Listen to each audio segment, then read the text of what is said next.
Waiting.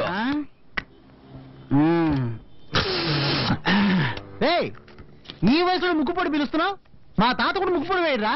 రే, మీ తాత underwear కూడా వేసుకోడు, అందుకని ఆయన ఫాలో చేయడం కుదురుతున్నా మొక్క. భలే చెప్పేవరా మామా. సర్లేరా, నవ్వించాలి. హాయ్ కార్తీక్. రామా. రే కార్తీక్, ఏంట్రా ఈ టైంలో వచ్చావు? మా నాన్న పిల్లని చూశాడు, నేను పెళ్లి చేసుకోవాలట. ఆ పిల్ల నెల్లూరు దగ్గర ఎక్కడో బీకాం చేస్తుందట. రే ముందు షేక్ అండి, ఇంత సంతోషకరమైన విషయాన్ని అంత దీనంగా చెప్తావేంట్రా? నేను అసలే మూడోట్లో ఉంటే వీడు అక్కడ హింస పెడుతున్నాడు. రే మామా, మా అందరికీ పెళ్లిళ్ళు జరుగుతాయో జరగవో కూడా తెలియదురా, కానీ నీకు మీ నాన్నే ఒక పిల్లని చూసించాడు, దానికి ఎందుకురా ఏడుస్తావు? నేను ఎలాంటి డ్రీమ్స్ లో ఉన్నానో తెలుసా? సిటీలో ఒక అందమైన బంగ్లా, అల్ట్రా మోడర్న్ గా ఇంగ్లీష్ మాట్లాడే నిషా, మల్టీనేషనల్ కంపెనీలో అమెరికన్ డాలర్స్ తో జీతం, చైనీస్ కుక్, ఇటాలియన్ గార్డెన్, ఇలా ఎంతో గొప్పగా బతకాలనుకుంటున్నాను. అదొదిలేసి నెల్లూరు దగ్గర ఎక్కడో పల్లెటూరట, జిడ్డు మొహంతో ఉన్న ఒక పిల్లట. ఇప్పుడున్నట్టుగానే ఇరికింట్లో కంపు కొట్టే common bathroom. I can't imagine this రా. సరే గాని దానికి మీ నాన్న బిల్ గేట్స్ ఏమన్నాడు? కామన్ డైలాగే. నా మాట వినకపోతే ఇంట్లోంచి బయటకు వెళ్ళిపోమన్నాడు. అందుకు నువ్వేమన్నావు? నేను ఇంట్లోంచి బయటకు వచ్చేసి మీతో కలిసి ఉండాలనుకుంటున్నాను. రే, అది మేము డిసైడ్ చేయాలరా, నువ్వు డిసైడ్ చేస్తే కదా. ఏంట్రా నువ్వు అనేది? మావా, నేను సీరియస్ గా చెప్తాను రా, మళ్ళాంటి స్టూడెంట్స్ ఇంట్లో ఉన్నంత వరకేరా గౌరవం. ఇల్లు వదిలి బయటకు వచ్చామో కుక్క పాటలు పడాలి. ఏంట్రా ఆలోచిస్తున్నావు? నువ్వు కొరియర్ కంపెనీలో పనిచేస్తున్నావుగా, వాడిచ్చే 2000 చిల్లర జీతంతో ఈ సిటీలో కడుపుంట తినగలవా? ఇప్పుడు ఏమంటావు? రే మామా, నిషా లాంటి అందమైన అమ్మాయితో పార్టీలకి వెళ్ళొచ్చు, థియేటర్లకి వెళ్ళొచ్చు. అదే పెళ్లి చేసుకుంటే తనకి సోపులు, షాంపూలు, పౌడర్లు, స్నోలు, అవి ఇవి చెత్త చెదారు ఇవన్నీ కొనడానికి నీ జీతం సరిపోతుంది. ఇక మిగతా వాటికి ఏం చేస్తారా? అందుకని ఆ పల్లెటూరు పిల్లని చేసుకోమంటావా?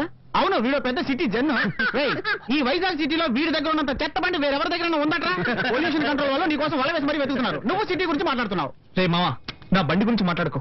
అవును, నీలో పెద్ద బెంజ్ కంపెనీ బండి. తెచ్చిపోకరా. అర్థం చేసుకోరా. చూడు, విలేజ్ అమ్మాయి అయినప్పటికీ కూడా ఒక త్రిష, ఒక ఆసిన్, ఒక శ్రీయ వీళ్ళలాగా అందంగా ఉండే అవకాశం లేకపోలేదుగా. రే మామ, మాట్లాడకుండా ఈ పెళ్లికి ఒప్పేసుకోరా. నీ పెళ్ళయ్యాక ఒకవేళ ఆ అమ్మాయికి నీకు పర్లేదనుకో, ఏదో ఒక అబద్ధం చెప్పి తనకి విడాకులు ఇచ్చేది. ఆ తర్వాత నువ్వు లవ్ చేస్తున్న అమ్మాయి నిషానో ఆ అమ్మాయితో జనక జనరే అంటూ పాటలు పాడుకోవా. మామ, నీ మంచి కూడా చెప్తున్నాను రా, ఇలాంటి అవకాశం మళ్ళీ రాదురా. దాన్ని వాయిదా వేయకు, మర్యాదగా ఒప్పేసుకో.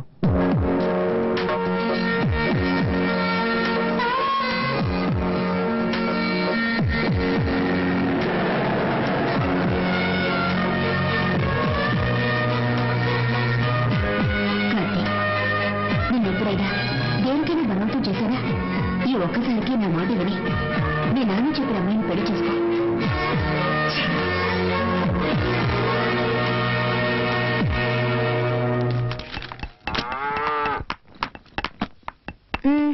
నేను కాలేజ్కి వెళ్ళొస్తాను. వెళ్ళు, ఇంకో 10 రోజులేగా, నీ ఇష్టం వచ్చినట్టు తిరుగు. ఏంటి మాటలు అదోలా ఉన్నాయి? ఏంటి విషయం? ఏం లేదమ్మా, ఇప్పుడు కాలేజీకి వెళ్తున్నావుగా, తర్వాత మాట్లాడుకుందాం. లేదు, నాకు ఇప్పుడే తెలియాలి. మనసులో ఏముందో చెప్పండి. చెప్పటానికి ఏముంది, నా ఫ్రెండ్ కొడుకు కంప్యూటర్ చదువుతున్నాడు. పెద్దలంటే చాలా గౌరవం. నేను అతనికిచ్చి పెళ్లి చేద్దామని నిర్ణయించుకున్నాను. వచ్చే నెలలోనే పెళ్లి ఏర్పాట్లు కూడా చేస్తున్నాం. ఎవరిని అడిగి ఏర్పాటు చేశారు? ఎవరిని అడగాలి? చేసుకోవాల్సింది నన్ను అడగాలి.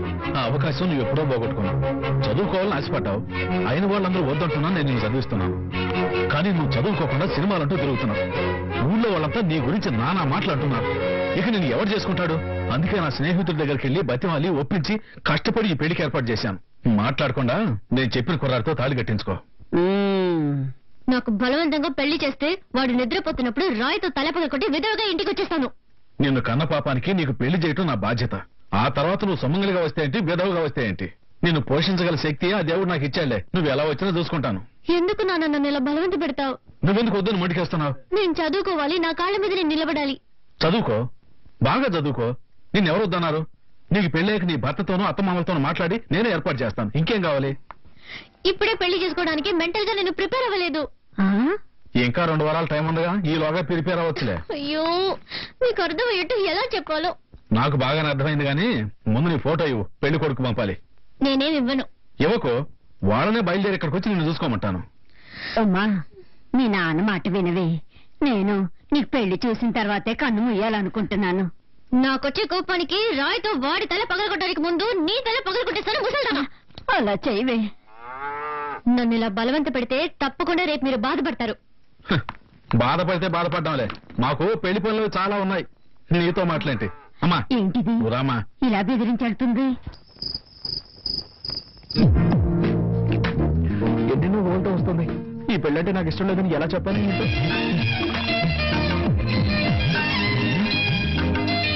మాధవన్ కొంచెం ఓవర్.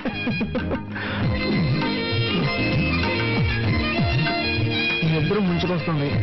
ఇంకా రాదంటే పడుకుంటే పోయా.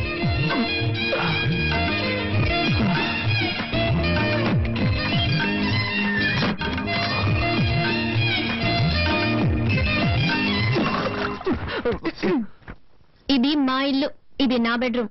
నేను నాది అని చెప్పలేదుగా. చూడు మిస్టర్, తాళి కట్టనన్న హక్కుతో నన్ను వైఫ్ గా హ్యాండిల్ చేయాలన్న ఐడియా ఉంటే దాన్ని ఇప్పుడే తుడిచేయండి. ఏమంటే కొంచెం కూడా ఇష్టం లేకుండానే ఈ పెళ్లికి నేను ఒప్పుకున్నాను. ఓ అలాగా. నేను కూడా ఈ విషయం నీతో ఎలా చెప్పాలని ఆలోచిస్తున్నాను. నువ్వే దాన్ని ఈజీ చేసావు. ఇలా చూడు, నేనేమి నీ అందాన్ని చూసో ఆస్తిని చూసో నేను పెళ్లి చేసుకోలేదు. మీ నాన్న వచ్చి మా నాన్నని బతిమాలుకున్నాడు. మా అమ్మాయి ఊళ్ళమ్మడి తిరుగుతోంది, ఊళ్ళో వాళ్ళందరూ కాంట్రీని చుమ్మేస్తున్నారు, దయచేసి తనకు జీవితాన్ని ఇవ్వమని బతిమాలుకున్నాడు. మా నాన్న వచ్చి నన్ను బతిమాలుకున్నాడు. సరే పోతే పోనీ అని జాలిపడే నీ మెళ్ళో తాళి కడితే నువ్వు రెచ్చిపోతున్నావే. లేకపోతే ఈ మొహాన్ని ఎవడు పెళ్లి చేసుకుంటాడు? హాయి గారు వైజాగ్ లో కింగ్ అనుకో, ఎంతో మంది మోడర్న్ ఫిగర్స్ నా వెంట పడుతున్నారు.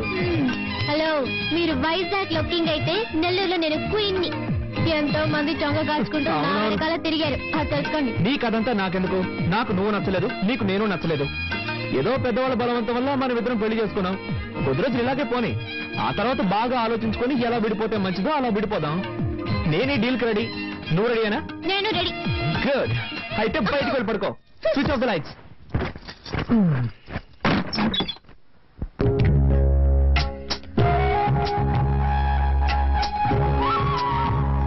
అమ్మని రమ్మనండి.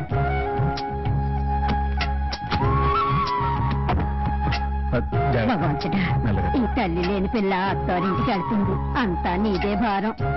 తల్లి, నా బంగారు కొండ, పెళ్లి చేసుకుని చాలా దూరం వెళ్తున్నావు.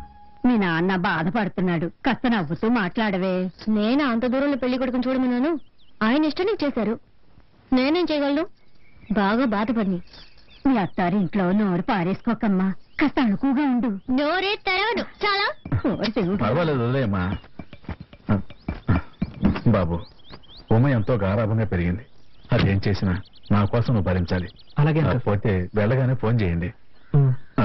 ఇంకో విషయం చెప్పండి అంకల్. పెళ్ళైనా ఉమ చదువుకోవాలని ఆశపడుతోంది. మీ అమ్మా నాన్నలతో చెప్పేశాను. నువ్వు కూడా ఒప్పుకున్నావంటే మంచి విషయం కదా అంకల్, నేనే ఏర్పాటు చేస్తాను. సరే, పెళ్లి కూర్చో. వస్తాను.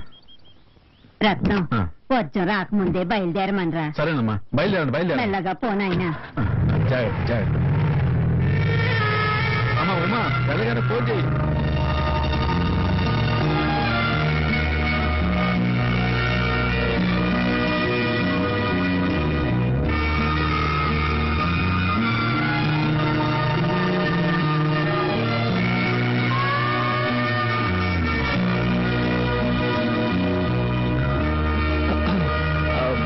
బండి వెనక తిప్పాను. అదే, నువ్వు ఇప్పుడే రావాలని బలవంతం ఇవ్వలేదు. నేను తీసుకెళ్లి ఇంట్లో డ్రాప్ చేస్తాను. నీకెప్పుడు వైజాగ్ రావాలనిపిస్తే అప్పుడు వస్తే చాలు. ఇలా చూడు, కాస్త మొదటగా చెప్పాలంటే నువ్వు ఇప్పుడు ఏడవడం నాకు చాలా చిరాగ్గా ఉంది. బండి వెనక తిప్పాను. వద్దు, నేనే ఏడుపు ఆపేస్తాను. నాకు నీ ఫీలింగ్ అర్థమైంది. See what I meant to say is thanks, I understand. Okay. మామ, నాకు ఒక అనుమానరా. అది ఎప్పుడో వచ్చేదే కదా. ఏంటి? అశోకుడు కొలంలో తవ్వించి చెట్లు ఎందుకు నాటాడు? సింపుల్ మ్యాటర్ రా. కొలంలో తవ్వించింది అందమైన అమ్మాయిలు అందులో స్నానాలు చేయడానికి.